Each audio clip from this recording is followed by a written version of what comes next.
Greetings, fellow Whovians, and welcome to Timey Wimey Review. Gosh, that was a long 7 days, but we are finally here. We're here to talk about my raw thoughts of Chapter 2 of Doctor Who Flux, War of the Sontarans. Is it as good or better than last week's episode? Please hit the subscribe button. Let's find out. There will be spoilers. You have been warned.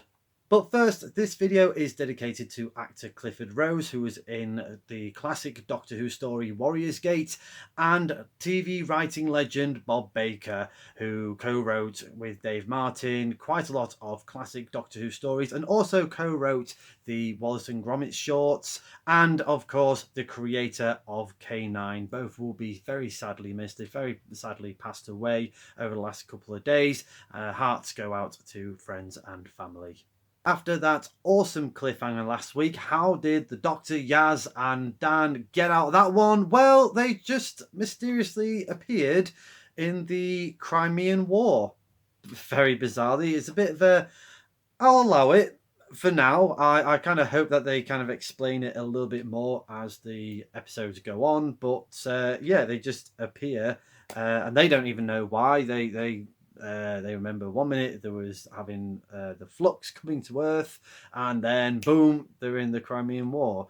So once that happens, Yaz and Dan start to disappear, and the Doctor is just stuck there with the Crimean War with Mary Seacole, the British Army, and an army of Sontarans. Meanwhile, Dan is transported back to modern day Liverpool with Sontarans invasion, and he's running for his life, and Yaz is transported to a mysterious temple. What happens in this episode? Well, the Sontarans are back, and they are back with a bang. I was really happy with how the Sontarans was treated in this episode, especially with a title of War of the Sontarans.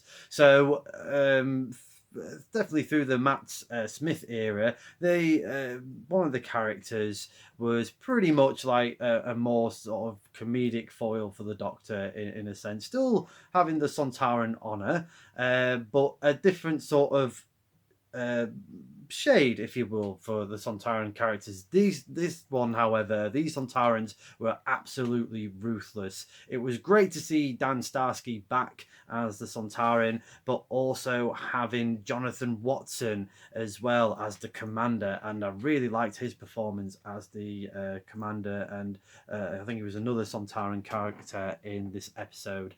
So overall, big thumbs up with the Sontarans. I love the look already, going for that classic 70s Who look in the silver. And I liked that they kind of had a bit of a slight knowledge of time, or they just took advantage of what's happening in the timelines in this episode. And the commander wanted to ride a horse. He wants to invade Earth and ride a horse. Basically, he was doing it on the honour of Commander Link. So I like the nice little sort of wink and nod back to the Time Warrior when Commander Lynx first appeared on Earth. So time and historic events are going very wrong, as we know it. Well, I say as we know it. I'm not the greatest historian, so if I do make some mistakes, let me know in the comments. But I do apologise beforehand. My history lessons, apart from school obviously, were pretty much either Doctor Who or The Simpsons. That's how I kind of get my general history knowledge. But we do get Mary Seacole. I did do a little bit of research on her, and I thought her character portrayal was good. I don't think it was overly utilised very well, to be brutally honest. I think it was just kind of like, let's just shoehorn this historical figure into the story, and that's fine. It kind of did what it said on the tin, but it's not like how they used Rosa Parks, for example. I think that was a bit better. In mind that we have more new characters to be introduced. With Dan's parents, we get to meet the folks as they are defending or trying to survive Earth under Sontaran rule, or at the very least Liverpool under Sontaran rule. We also have the Anthropos, I think that's what they're called. do apologise. Definitely need to rewatch this episode as well. So we're introduced with the Anthropos as well. I think they're like the Keeper of Time. I was a bit I was struggling to hear what the little sort of floating triangle was saying, because it was kind of like using the sound and like the echoing of them. So it's very difficult to sort of understand what they were saying. But I did like them nonetheless. And I was really sad when they was getting killed off. Didn't like that at all. I don't kill the floating triangle things. I like them. We have a bit more of Vinder. Get to know his character a little bit more. He has also been transported into this temple with the Anthropos along with Yaz. They've been asked to be repaired. You know, the priest triangle, I think it's called.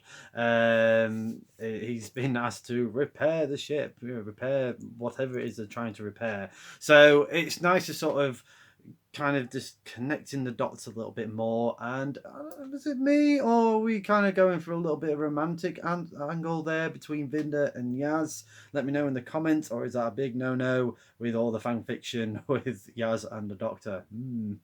We also have the return of Swarm. I'm really liking Sam Spruill's interpretation of this character. Is so evil, and the way he's delivering his lines, I'm just really enjoying this character at this time with his sister Azure.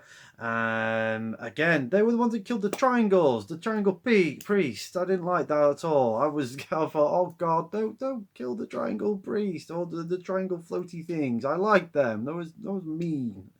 And semi-surprised, I think, was Carvanister returned as well. The space dog is back, hooray! And he was there to help out Dan with this Sontaran invasion. They've still got a job to do. They've still got to look after the human race come hell or high water. And was it me, or did in this episode they toned down the accent a little bit more? I don't know. It's just... or am I just used to this accent? I don't know. You guys let me know in the comments. But again, really like this character. I'm glad that he came back, and I'm sure we'll see him again because, it's just a fun character and not a Chewbacca ripoff, I don't think.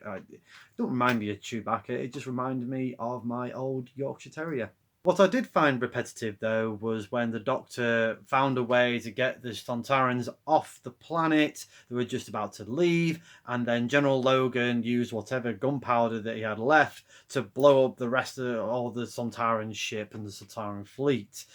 That was very similar to when Harriet Jones gave the order to destroy the Sycorax ship.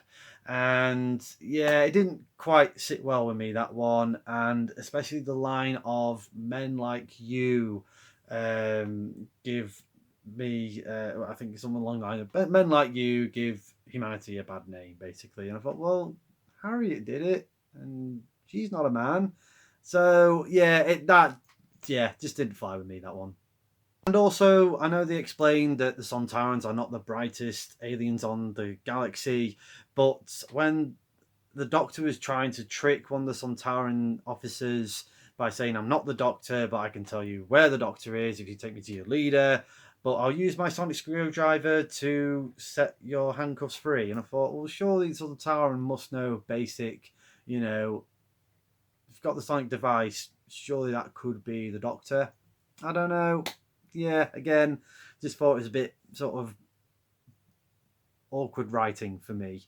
But having said that, Jodie Whittaker, again, still flying high with her performances. Really enjoyed her performance this season so far, and did another good performance in this episode.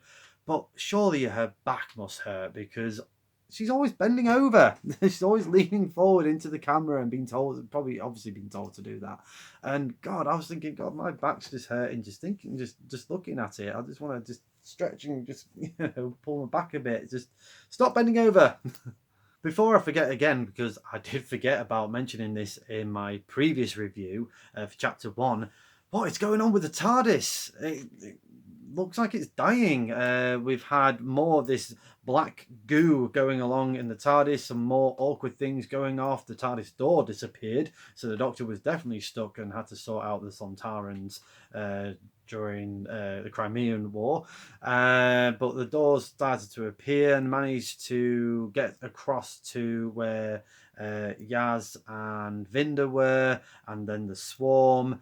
But I did really like that cliffhanger tonight, though, folks. Really like that. The Swarm is definitely a really good villain. So again, we still don't know who it is, who he is, who she is. Don't know. Again, put the theories in the comments below, guys. But I don't know. Is it a new character? I kind of want that to happen. So I'm kind of happy to see how it all plays out. But again, really liking the Swarm as a character. I'm going to give War of the Sontarans a TARDIS rating of 6.5 out of 10. I did like Chapter 1 a little bit more than Chapter 2.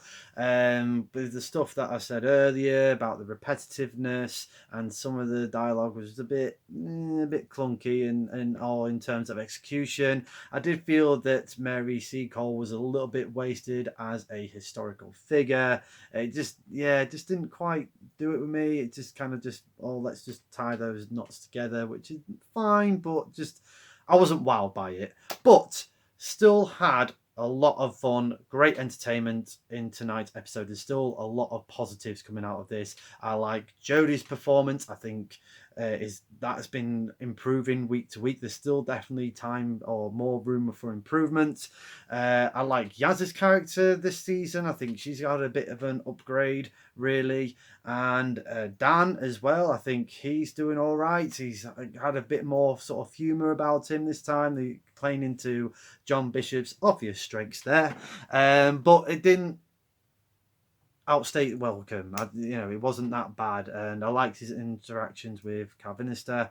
Liking the mystery behind the Swarm, behind the TARDIS dying. But the main go home from this was how the Sontarans was used. I thought it was used really well. It was a really good adventure.